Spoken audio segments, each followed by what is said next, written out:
大家好，我是 Alex，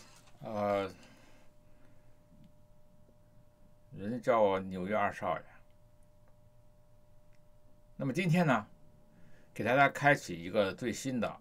美国华人或者中国人涉案系列。4月23号，圣地亚哥的高等法院对前加州大学圣地亚哥分校 UCSD 的中国研究生，这哥们叫杜宇豪，抢夺一名加州公路巡警的枪，并将其射伤一案进行了量刑的宣判。这个杜宇豪被判处了22年零8个月的监禁。他为什么判的那么重呢？那么根据今年早些时候就已经达成了一个认罪的协议。这个杜宇豪他承认了谋杀未遂。此前，他和他的律师一直以这个精神错乱为理由，拒不认罪。当时并可能会被判处40年至无期徒刑，因为他这个案件很严重他竟然敢夺枪袭警。这个杜宇豪男是在中国长大的，在2015年，他申请到了学生签证，号称是到美国上学，当然在案子里他说是移居美国。4年后，他呢从加州大学圣地亚哥分校毕业了，他这是得到学士学位，而且他很聪明，他获得了数学和物理的2个学士学位。然后这么聪明的人继续在这个同一个学校进修物理学的研究生课程。根据法庭听证会的证词，今年27岁的杜宇豪不幸被诊断出了患有精神分裂症。他并在2022年的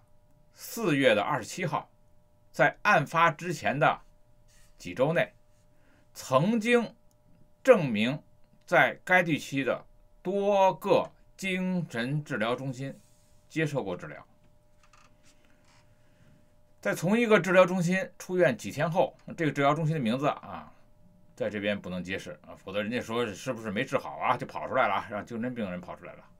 那么他在圣地亚哥的叫做 Mission Valley 繁忙的8号公路上发生了一个车祸的事故，而这个杜宇豪驾驶他的黑色的奥迪车撞入了马路中间的隔离带。那么杜宇豪告诉了调查人员，当时他的脑海中有一个声音，这个声音命令他要撞回这辆汽车。当时的巡警，这个巡警叫做托尼·帕切科的，在接到了一个911报警以后，飞快地赶到了现场。这个帕切科在听证会上详细地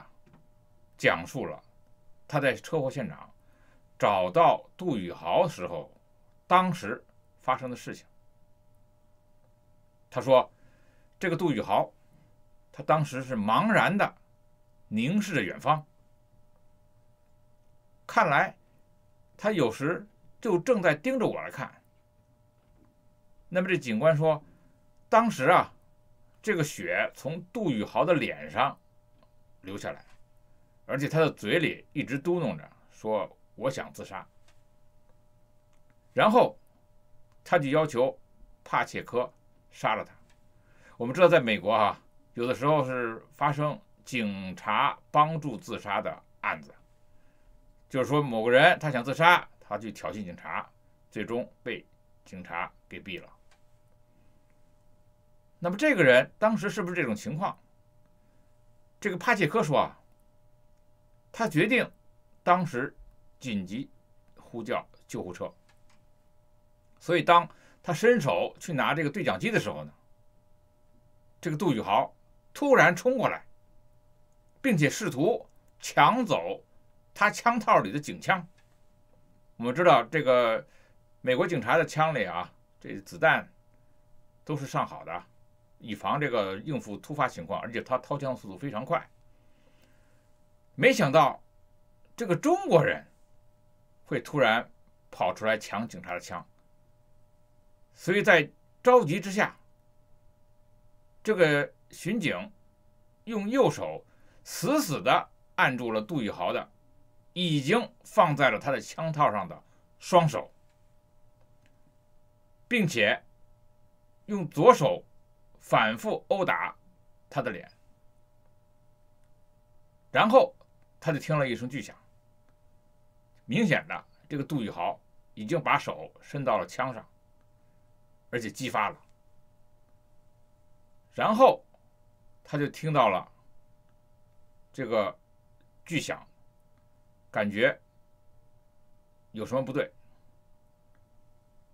明显的这个警察中弹了。然后他说，当这个杜宇豪把枪击发了以后呢，他感到一热，这个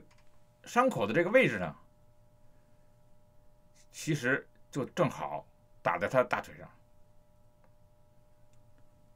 然后由于极度的疼痛，鲜血顺着这个警官的腿流了下来。当时这个枪还是在枪套里，只不过这个杜宇豪啊，他用手指扣动了扳机，而这个帕切科他真的担心这个子弹会不会击中了自己的腿的大动脉。我们要知道，击中大动脉的话啊，如果抢救不及时，很可能就会死亡。当时这个警官说，他想到了自己的妻子，还有2个孩子，以及即将迎来的第3个孩子。好在枪击发生后，经过的路人纷纷停车前来帮助警察，一些人制服了杜宇豪，另外一些人呢，则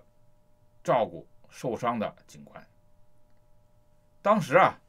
这个受伤的警官帕切科啊，没有出席23号杜宇豪的量刑听证会。在2022年的年底，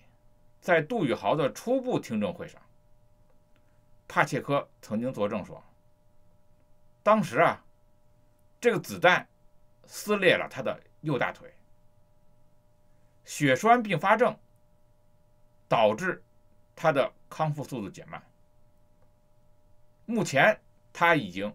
重返工作岗位，幸亏啊没有发生更严重的伤害。当然，他还没有恢复全职的工作。那么起诉此案的地区副检察官肖恩·沃勒表示说，他很高兴这个帕切科警官及其家人在这起案件中结案，并认为这个刑期反映了杜宇豪行为的严重性和危险性。他还表示，他要感谢那些提供援助的好心人们。杜宇豪没有发布声明，他的辩护律师代表他在法庭上发言说，杜宇豪希望受伤的帕切科警官知道，他对于自己的行为感到非常的抱歉和悔恨。律师说，他的委托人认识到了他的所作所为给帕切科警官和他的家人带来了可怕的创伤。因为这个杜宇豪啊，当时他的妄想就是幻觉，认为这个警官他是个威胁，但他现在明白了，帕切科正在试图帮助他。杜宇豪希望警官和他的家人能够从这次事件中完全康复。当然，后续的是否有民事的诉讼案要求索赔，目前还没有案件新的更新。但是很明显的，如果是一个真正的精神分裂症的人，在美国看上去好像到处都是。但是作为这个案子中，我们能学到什么呢？其实作为中国人，作为天才的人，有的时候啊，我们会发现他和狂妄和精神分裂症真的只是一线之隔。谢谢大家。